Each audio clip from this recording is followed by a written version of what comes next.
Alright, welcome back to your second video of the day. It's been a while since I've done two videos in one day. We are back in Bangkok, Benjikiti Park again, and the park is empty today. I've only seen one person walking around so far, so we found a nice shaded area, and we can probably walk in a little while, but let's get started with everything going on. So the first thing is I streamed earlier about the Tucker Carlson interview. So I watched it earlier, and I watched it as soon as it came out, and I took a lot of notes. So you can watch that, it's on the channel, it's under live streams. Very, very interesting. And I've been watching what's actually come out of this over the last 2 or 3 hours. And we are seeing the media in absolute meltdown over this interview. And it goes from extreme all the way through to bizarre. One media outlet is now saying that the interview may be illegal. Yes, they actually said that it may be illegal, and they've got, they had this legal expert on, and they were asking him, is it actually legal what Tucker Carlson did? And the guy's saying, potentially not, no. And then he was talking about all sorts of different laws and how that, when you're at war with a country, that's what they said. And he said, when you're at war with another country, i.e. America and Russia, even though they're not at war, it's a proxy war, said that you can't go and interview the president. It can be classed as a criminal offense and he could go to prison and all this sort of stuff. So you've got all this sort of weird stuff right through to, I was waiting for the media to, because as always, I love to see both sides of every story. So I was really hoping the media were going to take all the points and just point by point, just, give alternative facts, shall we say, to the things that Putin was saying. They didn't do that at all. The only one that I read that they said was, Putin was lying about was that all about the borders in Ukraine and the Donbass and 2014 and all this other stuff. That was the only point, but all the other stuff, rather than, and this is what I thought was weird about it, rather than actually look at it and counter it with their facts, instead they just attacked the whole thing and said that Putin's a war criminal and that Tucker Carlson is not a real journalist, so you can't really listen to the interview, and that Americans and people in the West shouldn't even listen to the interview. It should be banned from the social media platforms. And they were talking about Elon Musk and how Elon Musk is a traitor for actually letting it go on his platform.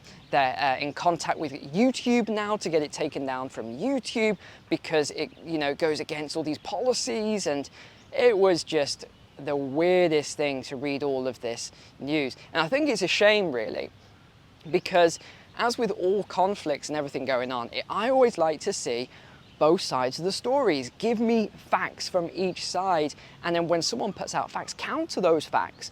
Actually provide your own evidence to counter those facts. That didn't happen at all. They didn't even refute anything of Putin's 25-minute history lesson, which if you listen to it, you're going, when is this history lesson going to end? And getting into some questions here. So overall, it was just a crazy interview after the first 25 minutes, and then all the media responses. They really are in meltdown. But I wanted to talk about another point around that, and that was around what Tucker actually said.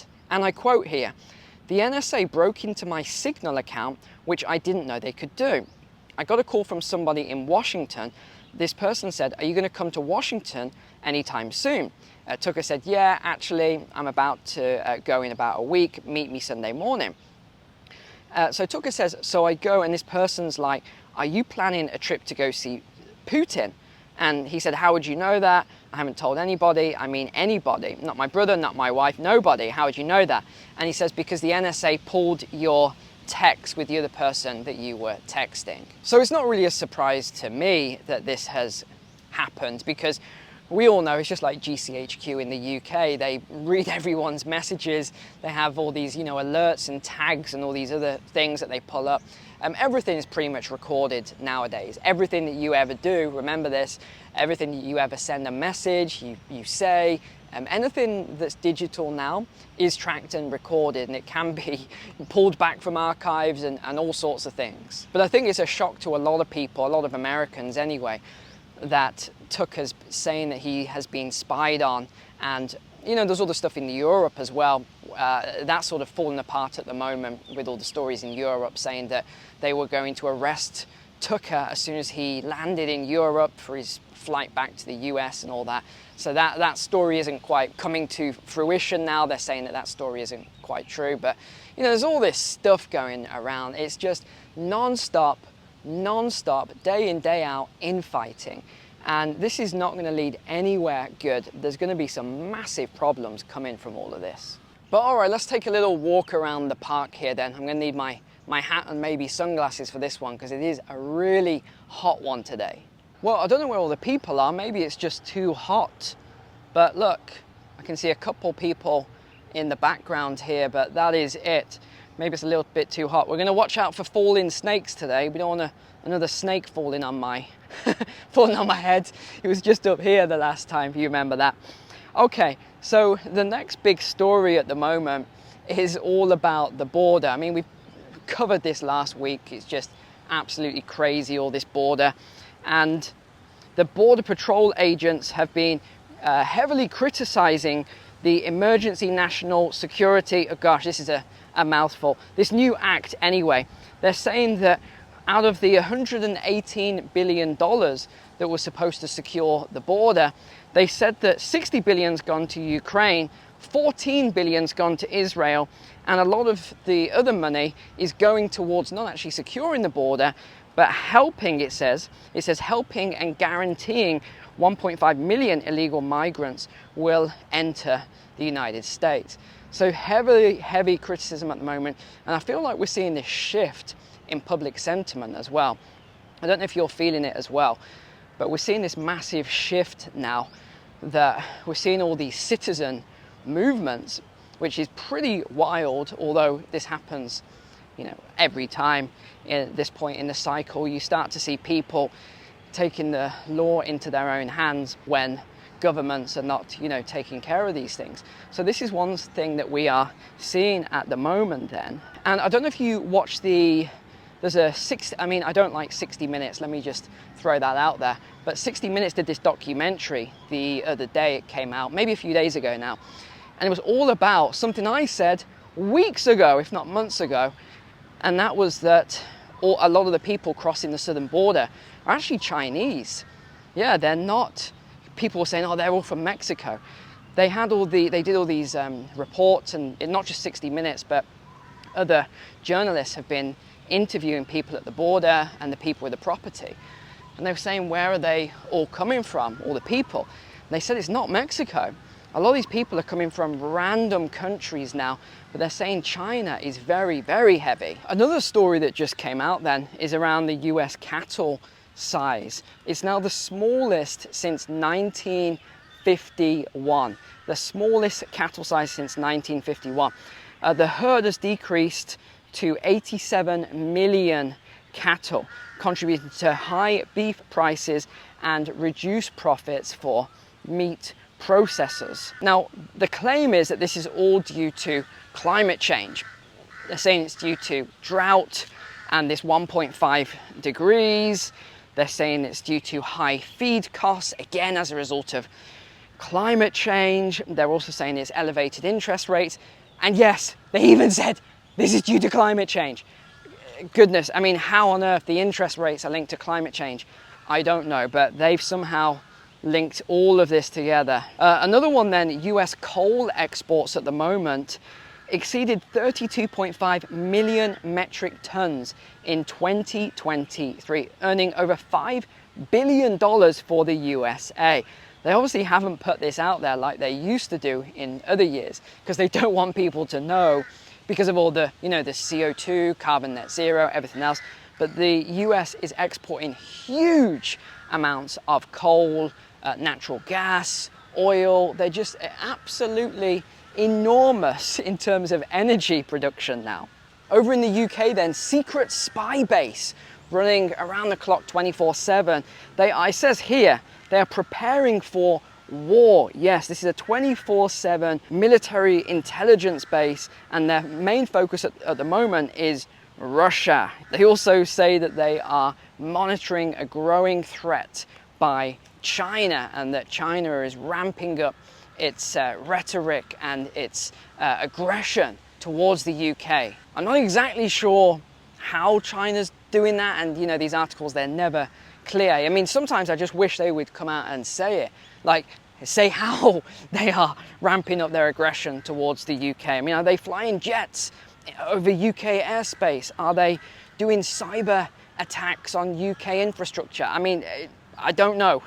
Also on the war front then, Israel has just rejected Hamas deal for peace. Netanyahu rejected the ceasefire and hostage release, aiming for an absolute victory in the ongoing military offensive in Gaza. So this is gonna continue on for a long time yet as well. So we've got a lot of stuff going on. It's just non-stop conflict. And you know what? Some days I feel the same as you. I know some of you think I love all this stuff and just watch it all day long. I actually don't. I get fed up just like you. Today was one of those days. I didn't even feel like coming and doing this recording, this walk and talk today, because I'm so fed up with all this infighting and everything going on. But it's going to continue. They're going to keep doing this and keep ramping it up because for some reason they just seem to love war. They want all this to happen.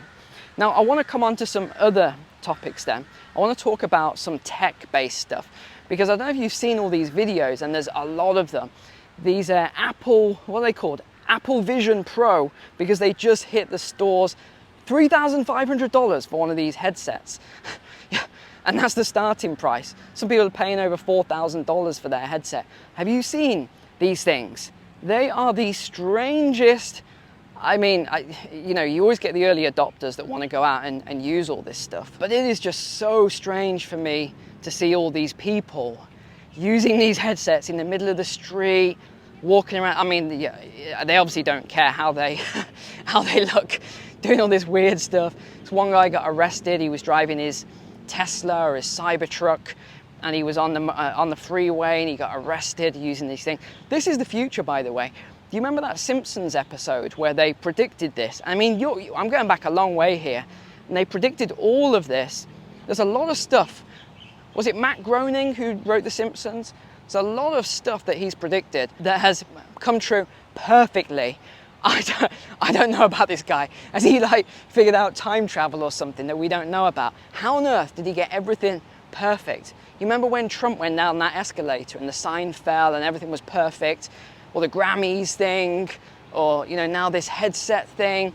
It's weird to me. If you know how he's doing all this, let me know, because otherwise I'm just going to assume he's like some sort of time traveler or something strange like that. Now, the other thing I talked about on the tech AI dystopian front, some of you might think it's utopian, I mean, I don't know, was how it may even cause a depopulation in the future, because men are no longer going to actually attempt to date and marry and procreate, because they'll have all these AI girlfriends. And I talked about synthetics, and you know, also it might even have been in this very park I talked about all of that. Well, guess what? Berlin has just opened their first cyber brothel. This is not a joke. This is absolutely legitimate. You use VR headsets and dolls. Yes. So I don't want to go into it, or you can imagine how this whole thing works. And I just think these guys, and also they've now created these humanoid robots, and they're synthetic. Some of them look so real. The movements are still a bit weird and clunky and all of that. But once they get that right, you're not really going to be able to tell the difference just by looking at one of these things from a real person.